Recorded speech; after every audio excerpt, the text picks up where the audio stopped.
جماهير طنجاويه شابو ليكم، شابو ليكم. هي ان صح التعبير جماهير المغرب كامل، ولكن المباراه ملعوبه في طنجه غادي نقولوا جماهير طنجاويه والمغربيه. ما سمعنا لا سب ولا شتم، كنحتفلوا بامورنا، حاولنا نبهروا العالم بامور ديالنا شخصيه، والتاريخ يصنع ولا يسرق. وبالمناسبه الف مبروك للنادي الاهلي الفوز بالمباراه والتاهل. صراحه الله الاهلي اليوم لعب في ملعب ابن بطوطه كانه لعب في استاد القاهره مساند بجماهيره، وفعلا ان الاهلي بين الاشقاء ديالو في المغرب وبين المغاربه وفي بلده الثاني ما غادي ينقصوا والو معنا. حنا اللي كيعمل فينا الخير ولا عاد اللي كيقول فينا كلمه مزيانه والله ما يكون خصو معنا شي خير. فمرحبا بالاشقاء المصريين، والف الف الف مبروك للنادي الاهلي المصري. الصوره ديال الافتتاح هذه احسن صوره دازت في الافتتاح ديال الشخصيه الكبيره الطنجاوي ابن بطوطه.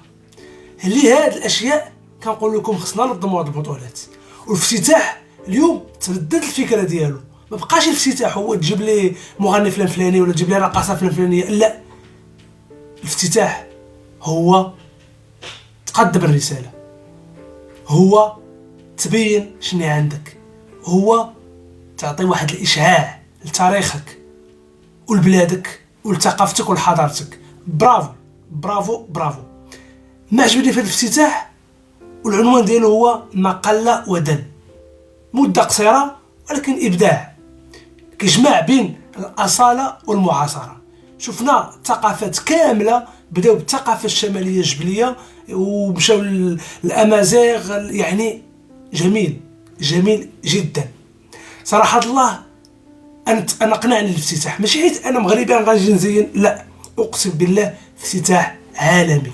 شي اليوم الافتتاح اللي ما تكونش فيه رساله وما تبينش ثقافتك وحضارتك وبلادك وما تسوقش لبلادك، فراه ماشي افتتاح. مشى الزمان ديال الشطيح والرديح وبزاف الناس كدور في ديك البساط الاخضر، لا لا لا، التكنولوجيا زائد بعض الافكار اللي رائعه فكتعطينا افتتاح مقبول ورائع. وكنظن ان المغاربه كاملين يعجبهم هذا الافتتاح.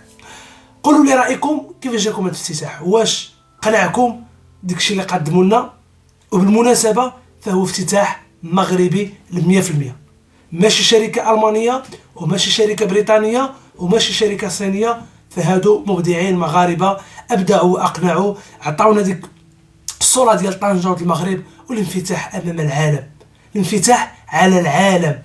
ونرحب بالجميع حقيقه قولا وفعلا، ماشي كنرحبوا غير بالكلمات. ما شاهدناه في المباراه ديال الاهلي و اوكلاند سيتي كأن الاهلي يلعب في بلده، كأن الاهلي كيلعب في القاهره. سبحان الله، واش هاد البلاد ما تستحقش تنظم كأس العالم وكأس افريقيا؟ واش هاد الملعب له منافس؟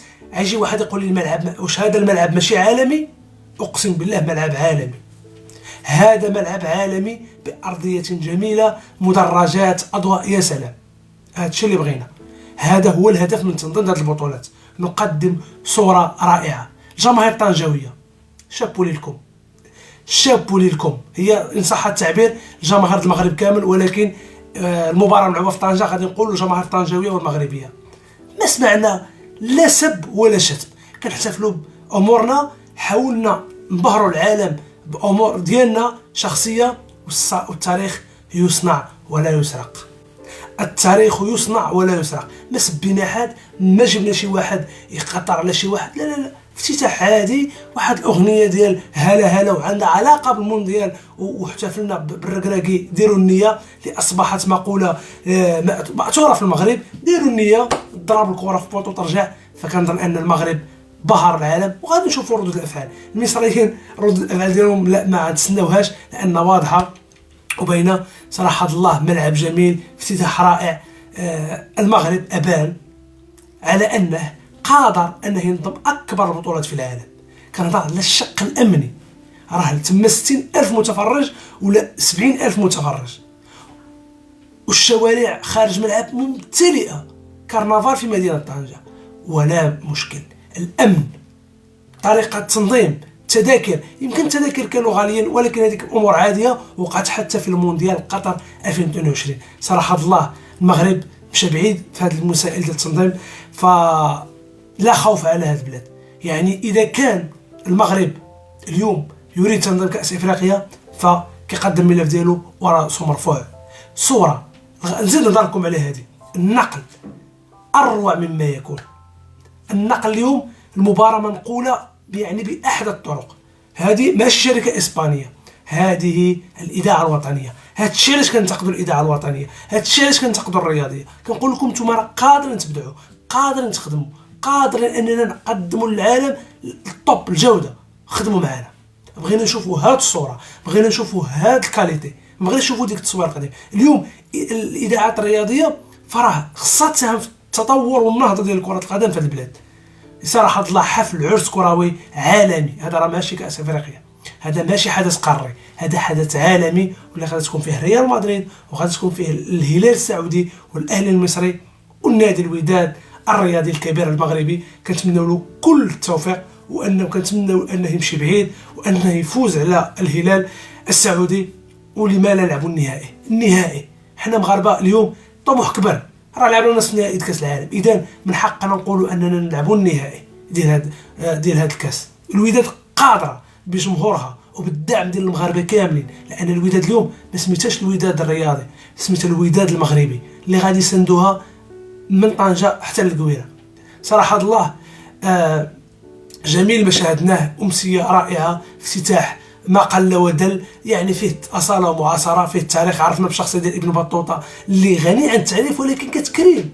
كاين ناس اوروبيين ما كيعرفوش الرحاله ابن بطوطه، وكاين ناس حتى في العرب ما كيعرفوش الرحاله ابن بطوطه، فاليوم غادي يعرفوه من خلال هذه التظاهره الرياضيه. فهادشي اللي كنقول لكم، التظاهرات الرياضيه اصبحت قوه دبلوماسيه ناعمه، يمكن تفجر بها اللي بغيتي، يمكن تنشر بها الفكره اللي بغيتي، يمكن تبين بها الصوره ديالك، حضارتك، ثقافتك كيف ما بغيتي. فلهذا كنقول لكم هذه الاحداث مهمه، وماشي كره القدم. كره القدم اصبحت ماشي فقط رياضه، وانما هي واحد الفضاء للابداع، فضاء لاظهار ما لدى الامم والشعوب. شكرا للمغاربه، شكرا لمدينه طنجه عروسه الشمال، شكرا لكل من ساهم في تنظيم هذا الحفل البسيط والرائع.